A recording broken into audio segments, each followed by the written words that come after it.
Could you find a way to let me down slowly?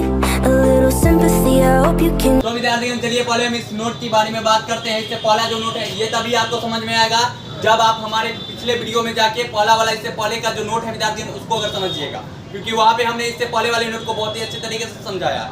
तो चलिए पहले हम इसको समझ लेते हैं। यहाँ पे इससे पहले जो नए हैं विद्यार्थीगण नहीं देखे अभी तक, वो पहले वाले वीडियो को जाके अवश्य देखें। क्लियर है? डन है विद्यार्थीगण? नोट हमारा कह क्या रहा है इसको समझिए। बोला यदि मैन तथा वोमेन, और मैन तथा वोमेन विद्यार्थीगण दोनों क्या हो जाएगा आपका कॉमन नाउन है विद्यार्थीगण। क्लियर है? बात समझ में आ रही है? मैन तथा वोमेन का प्रयोग किसी पार्टिकुलर केस में, किस चीज में, पार्टिकुलर केस में हो रहा हो तो उस नाउन से पहले अर्थात मैन या वोमेन से पहले आर्टिकल द का यूज किया जाता है। विद्यार्थीगण कुछ समझे, मतलब समझे। देखिए कहने का ये मतलब है विद्यार्थीगण, पीछे जो आप नोट देख रहे हैं विद्यार्थीगण, अभी जो हमने आपको बताया है उसका मतलब क्या है। तो वो ये कहना चाह रहा है विद्यार्थीगण कि अगर मैन जो देख रहे हैं और वोमेन, ये दोनों का अगर प्रयोग कीजिएगा किसी पार्टिकुलर केस में, किस कौन सा केस में, पार्टिकुलर केस में, तो वहां पे हम क्या करते हैं आर्टिकल के रूप में द का यूज करते हैं। और इससे पहला जो नोट दिया था हमने विद्यार्थियों में आपको क्या होता है कि मैन तथा वोमेन जो ऐसे कॉमन नाउन है जिससे पहले हम आर्टिकल का प्रयोग नहीं करते हैं। वैसे तो नॉर्मली हम कॉमन नाउन से पहले किसी भी आर्टिकल का प्रयोग नहीं करेंगे। क्लियर है? लेकिन विद्यार्थियों जब क्या हो कोई पार्टिकुलर केस की बात हो विद्यार्थीगण, तो उससे पहले अगर इस तरीके से विद्यार्थीगण पार्टिकुलर केस की अगर बात हो रहा हो तो इस सेंस में हम क्या करेंगे,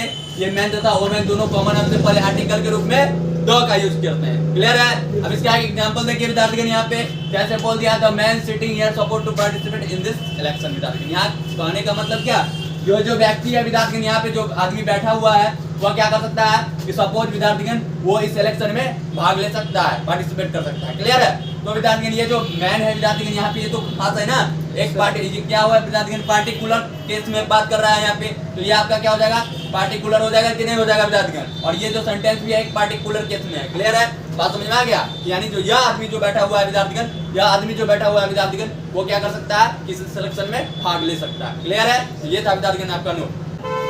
तो विद्यार्थीगण यहाँ पे हम कुछ सम कॉन्सेप्चुअल पॉइंट देखने वाले हैं। जो यहाँ पे आप देख रहे हैं सम कॉन्सेप्चुअल पॉइंट्स, इसके अकॉर्डिंग हमने आपको यहाँ पे क्या किया है कि एक स्ट्रक्चर दिया है। स्ट्रक्चर क्या है आपका, बहुत ही प्यारा सा स्ट्रक्चर है, ध्यान से देखिएगा।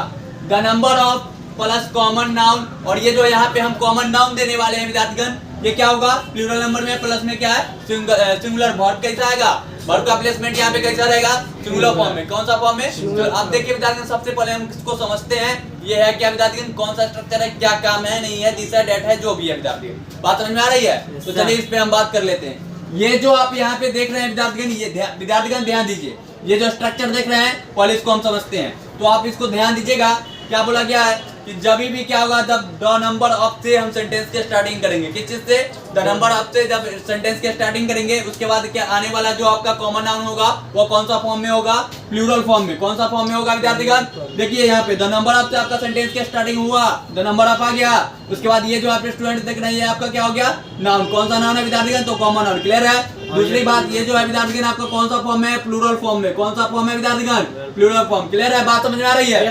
उसके बाद क्या बोला गया, सबसे पहले आप फिर से एक बार समझिए, क्या बोला कि द नंबर ऑफ सेंटेंस के स्टार्टिंग करेंगे, उसके बाद क्या करना है, आपका जो कॉमन नाउन है कौन सा फॉर्म में देना है, तो प्लूरल फॉर्म में। हमने एस लगा दिया, प्लूरल फॉर्म में है ना। ये जो आप स्टूडेंट देख रहे हैं विद्यार्थीगण, देखिए स्टूडेंट्स है, यानी कि कौन सा फॉर्म में है, ये प्लूरल फॉर्म में है। उसके बाद क्या बोला, उसके बाद जो आपको देख रहे हैं यहाँ पे विद्यार्थीगण स्ट्रक्चर आपका बोला है विद्यार्थीगण सिंगुलर वर्ब, यानी वर्ब का प्लेसमेंट जो होगा वो कौन सा होगा सिंगुलर फॉर्म में। तो देखिए ये जो आप हेल्पिंग वर्ब आप देख रहे हैं विद्यार्थीगण हो गया ना वाज।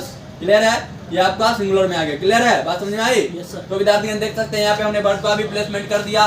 तो विद्यार्थीगण यहाँ पे फिर हम आपके लिए एक बार लेके आए हैं एक नया कॉन्सेप्ट विद्यार्थीगण, जो ध्यान से देखिएगा। नंबर 3 और थोड़ा भी टेंशन लेने की बात नहीं है विद्यार्थीगण। देखिए क्या बोला कि अ नंबर ऑफ, देखिए इस तरीके का जब भी आपके पास कॉन्सेप्ट आए आपको एकदम आसानी से इसको रिएक्ट करना है विद्यार्थीगण और आसानी से इसको बनाना है। क्लियर है? बात समझ में आ रही है? देखिए आपको जब भी इस तरीके का मिले सेंटेंस के स्टार्टिंग अगर हमें अ नंबर ऑफ से करना हो, किस चीज से, अ नंबर ऑफ से करना हो, तो वहाँ पे हम क्या करेंगे, जो कॉमन नाउन है विद्यार्थीगण उसको हम प्लूरल में देंगे। किस चीज में, प्लूरल फॉर्म में देंगे। अब देखिए स्टूडेंट्स है आपका, ये स्टूडेंट्स में एस लगा हुआ है। क्लियर है ना विद्यार्थीगण?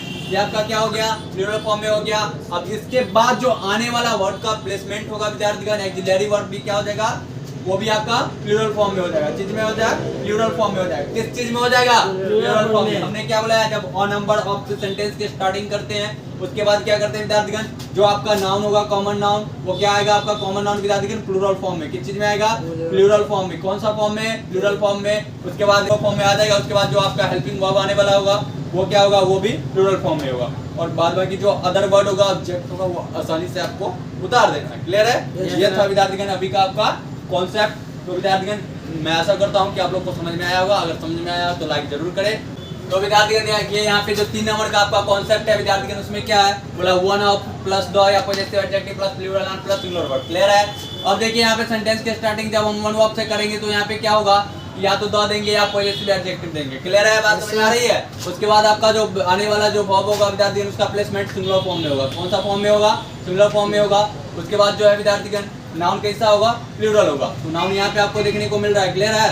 यहाँ पे नाउन आपको देखने को मिल रहा है। और ये वर्ब आपका क्या हो गया? सिंगुलर फॉर्म में हो गया। क्लियर है ना? Singular form. और ये आपका नाउन हो गया सिंगुलर फॉर्म में। क्लियर है? For the company. और ये आपका अदर वर्ड इधर आ गया। तो ये था विद्यार्थीगण एकदम छोटा सा आपका कॉन्सेप्ट था विद्यार्थीगण। इस टाइप पर जो भी क्वेश्चन है आप मुझसे बनाए। अगर आपको समझ में आ रहा है तो हमारे चैनल को लाइक शेयर एंड सब्सक्राइब अवश्य करें। अधिक से अधिक दोस्तों में शेयर भी करें। क्लियर है? बात समझ में आ गया? तब तक के लिए बाय बाय। फिर मिलेंगे आपसे अगले वीडियो में।